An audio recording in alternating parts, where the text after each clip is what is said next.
Hey guys, welcome back to my channel. Blackgirl here. Thank you for stopping by. I'm going to share with you guys 5 very important things to note when moving to China or when traveling to China. These are things that I have come to learn during my stay here, and I hope that by sharing it, it might be useful to some of you. Number 1, VPNs are your best friends. So what is a VPN? It's a virtual private network that allows you to access blocked sites or applications here in China, especially those that are from Google. You can't use Google, you can't use Chrome, you can't use Facebook, WhatsApp if you have to download a VPN. So you're able to do that. You won't be able to access Google Play Store, let alone download a VPN. And even in the Apple Store, some of these VPNs already been taken down in the Chinese store.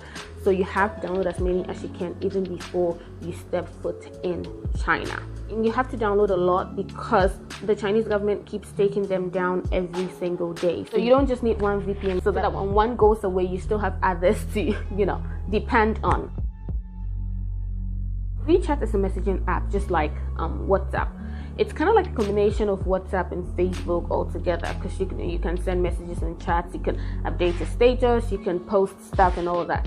Basically, every Chinese person uses WeChat. Most of the apps that foreigners use or people in the other parts of the world use, China has its own variation.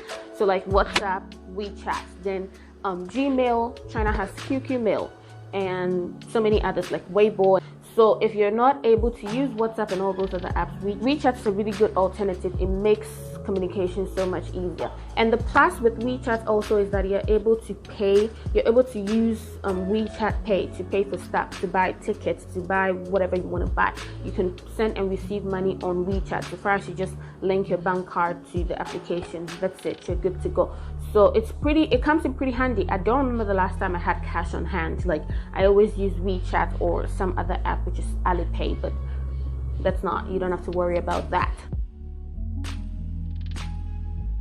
This one is a funny one, and mostly happens to people who don't speak any Chinese. You basically become a sign language expert, because it's rare to just go into a place and Chinese people start speaking English to you. It's very, very rare.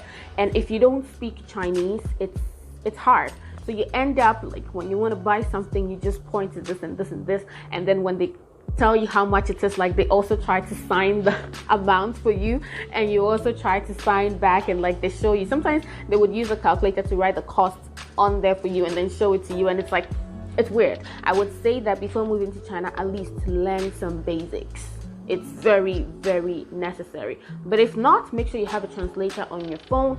And WeChat comes in handy at this point as well, because WeChat has an inbuilt translation software. So if you were talking to a Chinese person and they send you a message in Chinese, you can translate it to English. And if you send them a message in English, they could translate it in Chinese.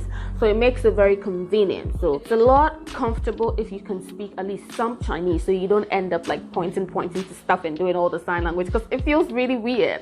I've never had to do that myself, but I see what my friends go through, and it's not fun at all.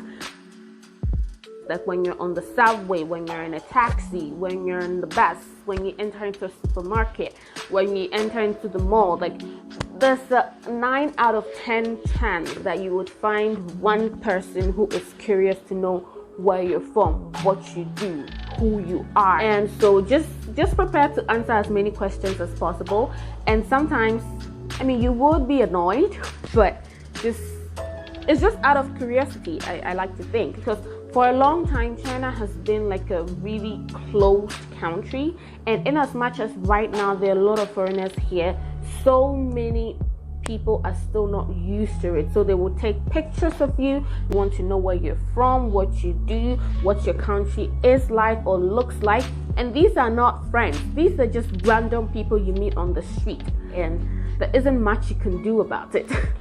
It is what it is. So it helps sometimes when you can speak the language, but if you can't, then maybe you just don't have to answer it at all. In the same vein, you probably would have to prepare to be discriminated against, and it's just a fact. Sometimes it's not because they just want to be mean, but really just because you're different from people, you would probably receive a different treatment than the average Chinese person, which of course makes sense. You're not Chinese. But then, you know, sometimes some people do the extreme, but you just have to accept it for what it is. People would add you on their WeChat just so they can tell their friends that I have a foreign friend, when you're not actually their friends. They just want you to teach them English, or maybe they want to hang out with you. Talking about random Chinese people coming up to you and saying, oh, I want to be your friend because I want to learn English. Can you teach me English? Let me add you on WeChat so we can learn English. Stuff like that. And sometimes it's weird, but it is what it is. And you would have many friends on your WeChat who are not really your friends. Sometimes it can be hard, but you just have to open up and enjoy the place and enjoy the company, because Chinese people are quite entertaining, really. Yeah, you just have to keep that in mind and, you know, find a way around all of that, and you'll be good to go. Anyway, so I hope you learned something from this video. Please share it to whoever you think may be interested. It might be helpful to someone, you never know. And please subscribe if you haven't already. Hit the like button, and I will share more of my thoughts in subsequent videos. And so please stay tuned, and I'll see you guys in my next video. Bye.